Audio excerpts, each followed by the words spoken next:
షాబాద్లో ఆరుగురి హత్య కేసులో నిందితుడు రాజ్ కుమార్ ఆచూకీ కోసం పోలీసులు తీవ్రంగా గాలిస్తున్నారు.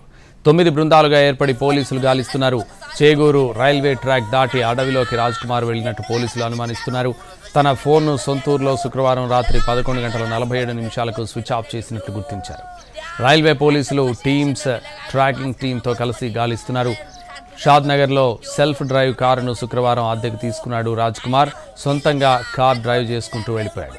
రాజ్ కుమార్ను పట్టిస్తే 2 లక్షల రూపాయల నజరానా ఇస్తామని సిపి తరుణ్ జోషి ప్రకటించారు. బస్టాండ్స్, రైల్వే స్టేషన్స్, హోటల్స్, ఆయా చెక్ పోస్టుల దగ్గర ఇప్పటికే అలర్ట్ చేశారు పోలీసులు. లక్షలు వచ్చి చిన్న పిల్ల కానీ బాస్కల్లా పోసుకొని కనుపు చేసుకొని వచ్చిన విద్యో రాజ్యం జరిగిన విద్యో నాయన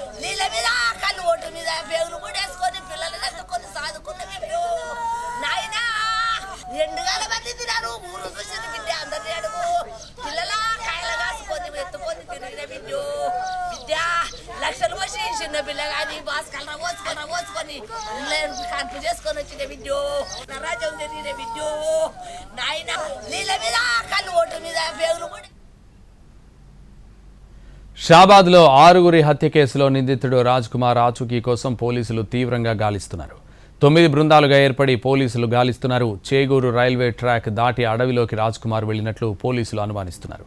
ఇదే విషయానికి సంబంధించి మరింత సమాచారం మా ప్రతినిధి కిరణ్ లైవ్లో అందిస్తారు. కిరణ్,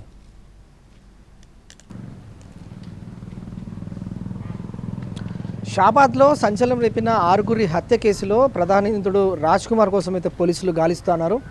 దాదాపు 9 బృందాలుగా ఏర్పడి ఈ కేసును అయితే ఇన్వెస్టిగేషన్ కొనసాగిస్తున్నారు. కానీ ప్రస్తుతం ఇప్పటివరకు కూడా రాజ్ కుమార్ ఆచూకీ మాత్రం తెలియరాలేదు. దాదాపు ఇన్సిడెంట్ జరిగిన తర్వాత 9 బృందాలను ఏర్పాటు చేశారు. ఇటు ఇన్వెస్టిగేషన్లో భాగంగా టెక్నికల్ ఎవిడెన్స్ కలెక్ట్ చేయడంలో భాగంగా, అలాగే హ్యూమన్ ఇన్వెస్టిగేషన్లో భాగంగా, అలాగే ఈ సీసీ కెమెరా ట్రాకింగ్ సిస్టమ్ దానికి సంబంధించి బృందంతో పాటుగా రైల్వే పోలీసులు ఇలా దాదాపు 9 మంది బృందాలుగా ఏర్పడి ఈ కేసును ఇన్వెస్టిగేషన్ చేస్తున్నారు. మొదట రాజ్ కుమార్ శుక్రవారం రోజు దైవాగూడలో వారి భార్యతో పాటు 2 కుమారులను హత్య చేశాడు. ఆ తర్వాత రాత్రి 9:30 దాటిన తర్వాత షాబాద్ పోలీస్ స్టేషన్ పరిధిలో ఉన్న మైనర్ బాలికతో పాటుగా అలాగే వారి అమ్మమ్మ, వారి అమ్మను కూడా మొత్తంగా 6గురిని హత్య చేశాడు. హత్య జరిగిన తర్వాత నెలకొన్న పరిస్థితులు, ప్రభావాలన్నింటినీ కూడా బేరీజ్ వేసుకున్న అధికారులు పూర్తి స్థాయిలో కూడా ఇన్వెస్టిగేషన్ చేస్తున్నారు. ఇది హై ప్రొఫైల్ కేసుగా పరిగణలోకి తీసుకున్నారు. ఎందుకంటే ఇప్పుడు వరకు పరిశీలిస్తే మాత్రం ఇటు చేగూరు రైల్వే స్టేషన్ సమీపంలో అతని కారును కూడా గుర్తించారు పోలీసులు. అలాగే చేగూరు రైల్వే ట్రాక్ దాటిన తర్వాత అతను అటవీ ప్రాంతంలోకి వెళ్ళినట్లుగా కూడా పోలీసులు సమాచారం అందుతుంది. సో అతను ఈ హత్యాకాండ తర్వాత అతను ఆ రోజు రాత్రి 9:45 ప్రాంతంలో మొబైల్ ఫోన్ను స్విచ్ ఆఫ్ చేశాడు. స్విచ్ ఆఫ్ చేసిన తర్వాత ఈ ఇన్సిడెంట్ అంతా పాల్పడిన తర్వాత అతను ఎస్కేప్ అయినట్లుగా తెలుస్తుంది. దానికి ముందు ఈ హత్య చేసిన తర్వాత 6గురిని హత్య చేసిన తర్వాత తండ్రికి సమాచారం ఇవ్వడం, తండ్రి కూడా పోలీసులకు సమాచారం ఇవ్వడం. ప్రస్తుతం అయితే పోలీసులతో ఇటు తండ్రి ఉన్నాడు. అలాగే దీనికి సంబంధించి ఏం మాట్లాడారు, తర్వాత ఎలాంటి సంభాషణ జరిగిందని కూడా పోలీసులు ఇన్వెస్టిగేషన్ కొనసాగిస్తున్నారు. సో ప్రస్తుతం షాబాద్లో మాత్రం విషయాచాలనుకున్నా, ఎందుకంటే ఒకే ప్రాంతానికి చెందిన వారు పక్కపక్క నివాసం ఉంటారు. వీరంతా కూడా 6గురిని రాజ్ కుమార్ అత్యంత కిరాతకంగా హతమార్చడం అనేది జీర్ణించుకోలేని సిచ్యువేషన్ కాబట్టి స్థానికంగా తీవ్ర విషాదాన్ని నింపుతోంది. ఎందుకంటే నిన్న సిచ్యువేషన్స్ కూడా అంతా కూడా కోపోద్రిక్తులయ్యారు. గ్రామస్తులందరూ కూడా పోలీస్ స్టేషన్ రోడ్డు పైన బైఠాయించడం, పోలీస్ స్టేషన్ ముట్టడం లాంటి ఇన్వెస్టిగేషన్లో పారదర్శకంగా ఇన్వెస్టిగేషన్ జరపాలంటూ కూడా గ్రామస్తులు డిమాండ్ చేశారు. సో ప్రస్తుతం అయితే రాజ్ కుమార్ ఎక్కడ అనేది మాత్రం మిస్టరీగా మారింది. రాజ్ కుమార్ కోసం మాత్రం ఇంకా పోలీసులు గాలిస్తూనే ఉన్నారు.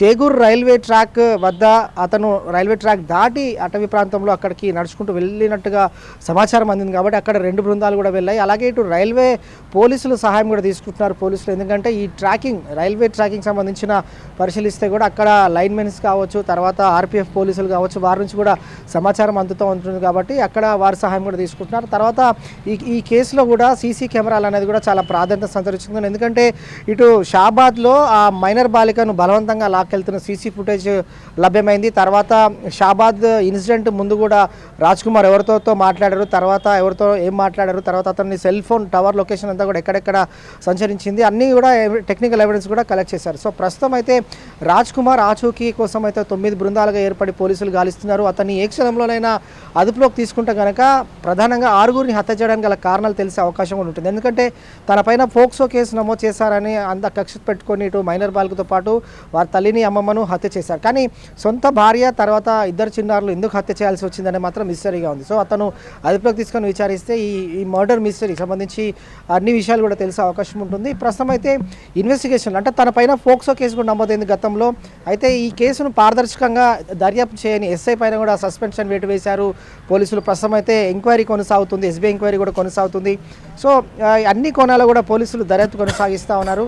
ఎందుకంటే ఇన్వెస్టిగేషన్ అనేది మాత్రం చాలా హై ప్రొఫైల్ కేసు కాబట్టి ఇందులో 6గురు హత్యలు చేశారు కాబట్టి రాజ్ కుమార్ ఆచూకీ ఎక్కడనేది మాత్రం ప్రస్తుతం పోలీసులు అయితే తీవ్రంగా గాలిస్తూ ఉన్నారు. అలాగే ఇతని ఆచూకీ తెలిస్తే మాత్రం 2 లక్షల రూపాయలు కూడా నజరాన్ని ప్రకటించారు. ఎవరైనా కూడా రాజ్ కుమార్ ఆచూకీ తెలిసినా అతనికి సంబంధించిన సమాచారం తెలిసినా కూడా తమకు పోలీసులకు సమాచారం చేరవేయంటూ కూడా వారి వివరాలు కూడా గోప్యంగా ఉంచుతామంటూ కూడా స్వయంగా పోలీస్ కమిషనర్ ప్రకటించారు. సో ఇప్పటివరకు కూడా ఎలాంటి ఇన్ఫర్మేషన్ కూడా పోలీసులు రాకపోవడం, తర్వాత తన మొబైల్ ఫోన్ అనేది కూడా స్విచ్ ఆఫ్ ఉండడం అనేది మరి ఎటువైపు వెళ్ళాడు, ఎక్కడున్నాడు, ఎక్కడ తలదాచుకున్నాడు అనేది మాత్రం ప్రస్తుతం పోలీసులు అయితే ఇన్వెస్టిగేషన్ కొనసాగిస్తున్నారు. ఏ క్షణంలో అయినా అదుపులోకి తీసుకుంటే మరిన్ని విషయాలు తెలిసే అవకాశం కూడా కనిపిస్తుంది. ఇదే latest update. Vote studio. Right, thank you Kiran.